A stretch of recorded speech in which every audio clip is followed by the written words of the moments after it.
And then whenever you're all ready, we're good to go. Throw in here. All right, well, first question is your first name, your last name. Can you spell it out for me? Ted Dunkman, Teddunkmann. Last name and your position here. I'm the highway superintendent for St. Charles County.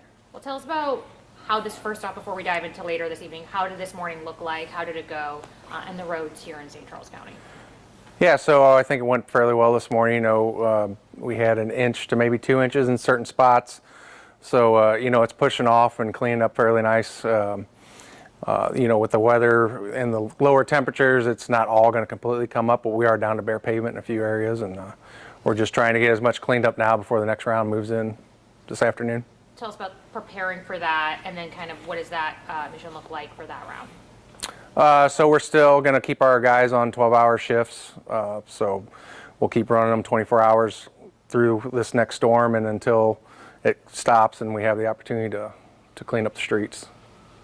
What would you say makes this storm different? The last one, obviously in January, you guys have got a ton of snow. I believe the snow this time, has it made it easier to kind of work through, or what would you say is different from the last storm? Yeah, so obviously the amount of snow so far that we've gotten is quite a bit less, and this is it's a drier, fluffier snow, so that's easier to push off.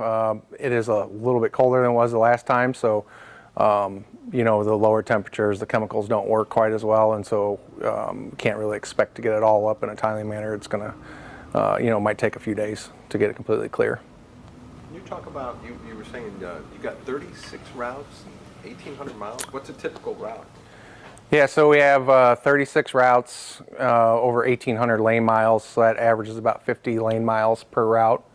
And they're a mix, you know, some may be mostly rural, and then some are mostly urban subdivision streets, so, and then some of them are a mix of both. But yeah, that's the typical snow route for us. Can you tell us about where we are right now and a little bit about, once we get video outside, what's happening out there? Yeah, so right now we're at our sign facility.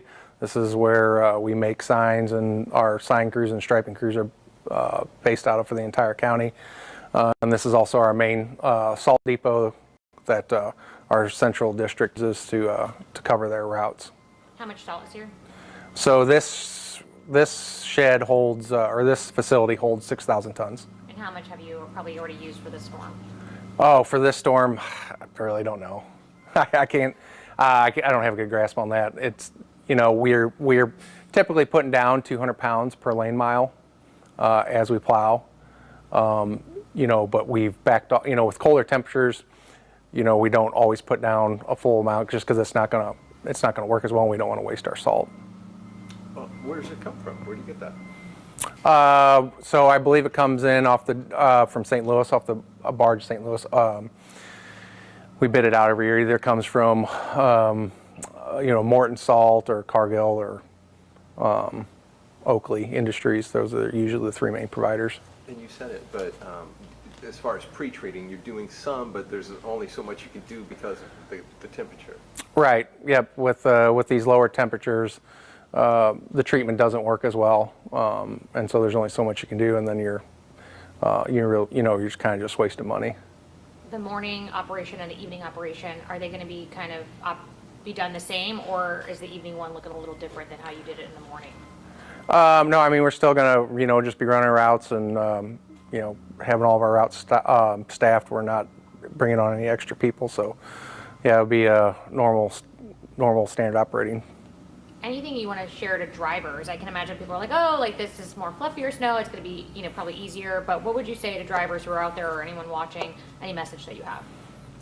Yeah, I mean, just, you know, give our plows plenty of room, be patient, and like always, when you know, we have this winter weather, if you don't have to be out in it driving it, don't, you know, stay home if you can. You mentioned salt. Is there any other product that you guys utilize, or is salt the main? So we have calcium chloride as our pre-wet treatment that it goes on with the salt that will lower the melting point of the salt. I actually had a question from the last storm. Did you guys have to like restock all that salt, some of the salt, or was it something where you guys were already plentiful? I mean, we were full at the start of the season, but we went ahead, since we did use quite a bit with that first storm, since it lasted so long, we went ahead and restocked all of our stockpiles. How much did you use the first storm, do you know? Close to 5,000 tons. how does that compare? Like like last winter, I don't think we had as tough a winter. No, we didn't. Yeah, I think we might have used 3,000 tons the entire snow season last year. Oh wow, and use 5,000 tons in just one storm. I guess we had a event back in November, so some of it got used then, but yeah, the majority of it got used in this last storm.